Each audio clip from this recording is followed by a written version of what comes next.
Hola, bon dia, guineus, bon dia, libèl·lules, llops, lluernes, orenetes i cangurs. Com ja sabeu, l'escola està tancada i no podeu pujar a la biblioteca, però si no veniu vosaltres a la biblioteca, doncs la biblioteca ve a casa amb vosaltres. I clar, jo no podia deixar soleta a la Bibliolina a casa, i la Bibliolina està aquí, amb mi, perquè aquí a casa tinc molts imaginaris i molts llibres de recerca i ella es passa tot el dia llegint. I espero que vosaltres també llegiu molt amb el papa, amb la mama o amb la família que tingueu a casa. Però sobretot recordeu, no podem sortir de casa fins a noves ordres, tots a casa tancadets. Doncs bé, avui la Bibliolina us ha preparat un conte molt bonic que es diu La bruixa Froc i els ous de Pasqua. Ja sabeu que a mi m'encanten les bruixes i que jo sóc una miqueteta bruixeta, Perquè sempre sé si heu llegit o no heu llegit, o si els papes us han ajudat o no us han ajudat a llegir, o també endevino els que no llegiu mai. Però durant aquests dies podeu aprofitar, perquè a la pàgina web penjaré molts contes perquè pugueu llegir solets o amb els papis. Bé, doncs comencem. Despertem tots a la Bibliolina? Preparats? A la 1, a les 2 i a les 3. Vinga. Bibliolina, Bibliolina, com estàs? Com estàs? Surt de la capseta i explica'ns un conte, Aviam, si us vol veure la Bibliolina. Uix! S'ha despertat i té unes ganes de veure-us a tots. Ara surt, ara es desperta, aviam. Ara. Ups! Com esteu? Hola, Tao. Ai, aquest és el nostre gosset, el Tao, Doncs, aviam, avui, com us ha dit la Sílvia, us explicaré el conte de la bruixa Foc i els ous de Pasqua, sí? I el Tao també vol escoltar el conte, oi que sí que vols escoltar el conte? Doncs vinga, tots preparats? Doncs, la bruixa Froc i els ous de Pasqua. La bruixa Froc i els ous de Pasqua. Vet aquí una vegada dues germanes que eren bruixes, la bruixa Tipiti, que era una bruixa bona, i la bruixa Froc, que no ho era pas tant. Un dia, la bruixa Tipiti era a la cuina pintant els ous de Pasqua. A ella li encantava pintar de colors i d'imatges els seus ous de Pasqua. Li agradava treballar lentament i amb molta prudència. Podia utilitzar la màgia per acabar ràpidament, però no ho feia perquè li agradava molt la pintura. Mentre la Tipiti estava donant els últims tocs vermells en un ou de colors, algú va trucar a la porta. Toc, toc, toc. La bruixa Tipiti va anar a la porta i la va obrir, però no hi havia ningú. Va mirar a la dreta, va mirar a l'esquerra, va mirar al seu voltant i no veia res. Mentrestant, la seva germana dolenta, la bruixa Froc, havia entrat a la cuina per la porta del darrere. Havia tocat el timbre de la casa i mentre la bruixa Tipiti estava a la porta, ella estava agitant la seva vareta màgica sobre els ous de Pasqua de la bruixa Tipiti. Quan la Tipiti va tornar a la cuina i la va veure, li va demanar: «Què estàs fent amb els meus ous de Pasqua, germaneta?» I la bruixa Froc va respondre: «Només estic fent l'encanteri de la frescor als teus ous tan macos. Així no es tornaran dolents abans del dia de la recerca dels ous de Pasqua». La Tipiti li va dir: Això és molt amable de la teva part, Froc. Però la Tipiti sabia que hauria d'esbrinar el que la Froc realment havia fet als ous. Els nens havien de venir a casa l'endemà a fer el joc de la recerca dels ous de Pasqua i no volia que tinguessin una sorpresa dolenta degut a un dels trucs de la seva germana, la malvada Bruixa Froc.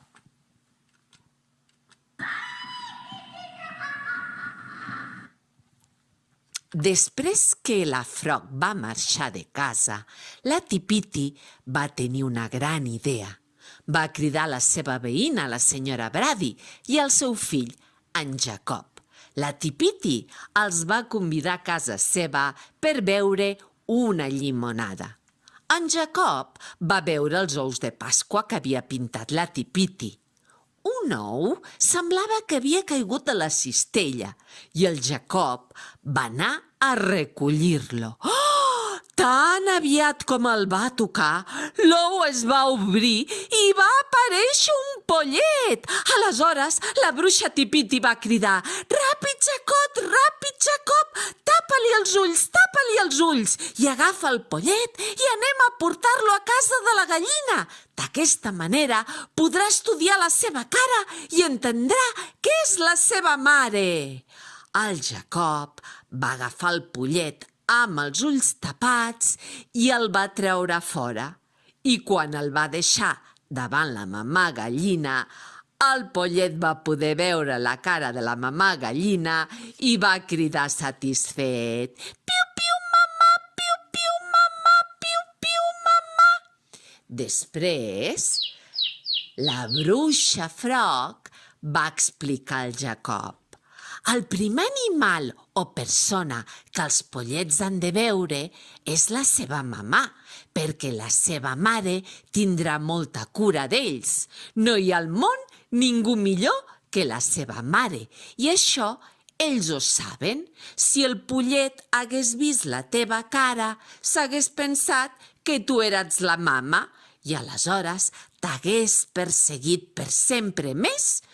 Després d'això, els tres van tornar a entrar a la cuina, es van rentar les mans i van acabar la seva llimonada. La Tipiti va somriure. Ara ja sabia que la seva germana, la bruixa Froc, havia posat un encanteri sobre els ous per poder-los fer néixer quan els nens els toquessin. La Tipiti, aleshores, va pensar un pla.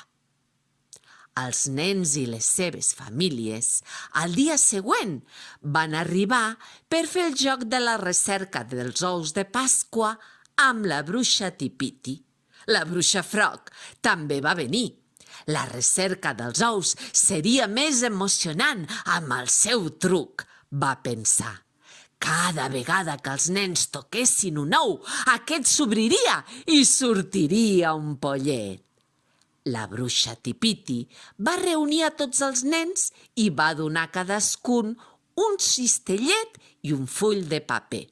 Després va donar unes instruccions secretes a cau d'orella dels nens. La bruixa Froc es preguntava ben amagada darrere d'uns matolls per què la seva germana Tipiti parlava en veu baixa i què és el que hi havia en aquells fulls de paper. «Tothom a punt?» va preguntar la bruixa Tipiti. «Sí!» van cridar els nens contents.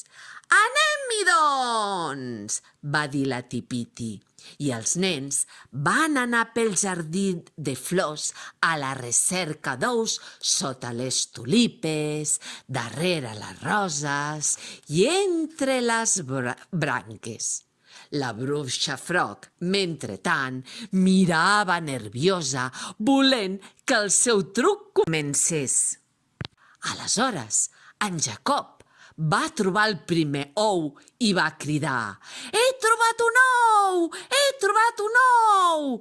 Però abans de recollir l'ou, es va ficar el full de paper davant de la seva cara. Després Va tocar l'ou que es va obrir i va sortir el pollet. El pollet va mirar el full de paper i va començar a cridar: «Piu, piu, mamà! Piu, piu, mamà! Piu, piu, mamà!» Els altres nens van trobar altres ous i van fer servir les fulles de paper de la mateixa manera i un munt de pollets piulaven: «Piu, piu, mamà! Piu, piu, mamà! Piu, piu, mamà!» Tots al mateix temps.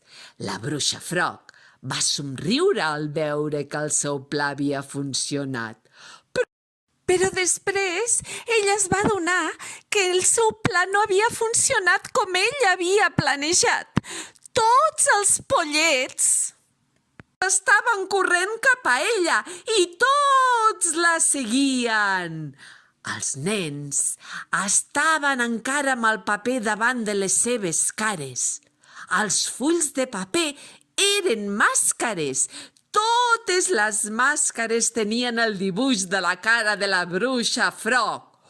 «Oh, no!» va exclamar la Frog. «Ara tots els pollets pensen que jo sóc la seva mare!» En aquell moment, la bruixa Tipiti i els nens i les seves famílies es van posar a riure veient com els pollets seguien sense parar a la bruixa per tot arreu cridant: «Piu, piu, mamà! Piu, piu, mamà! Piu, piu, mamà!» La pobra Frog intentava fugir dels pollets que la perseguien. La bruixa Tipiti va donar a la bruixa Frog una bossa de menjar per pollets i li va dir: «Ara ja tens uns pollets molt dolços, Frog. Estic segura que seràs una gran mamà». Després, la Tipiti va anunciar que havia amagat més ous de Pasqua al jardí i que s'havien de trobar. Així, els nens van acabar de recollir els ous de Pasqua i se'ls van endur a casa molt i molt contents.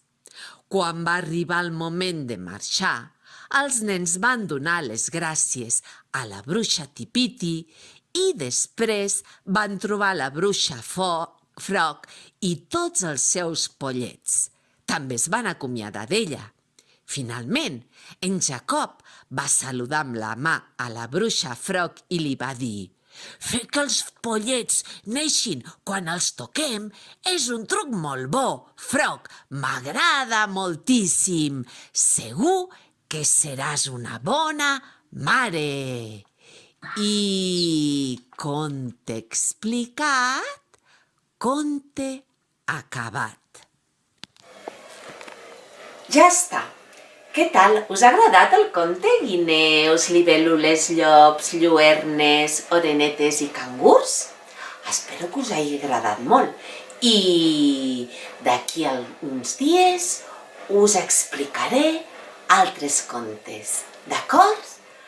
Adeu! Ja sabeu que per fer-me dormir hem de cantar tots juntets la cançó, Adeu, fins la propera! Adeu, Bibliolina. Aquí a dormir, se'n va la Bibliolina. Vinga, manetes a la cintura tots. Vinga, ajudeu-me, Vinga. Bibliolina, Bibliolina, tens molta son, vés-te'n a dormir, vés-te'n a dormir. Bona nit, bona nit.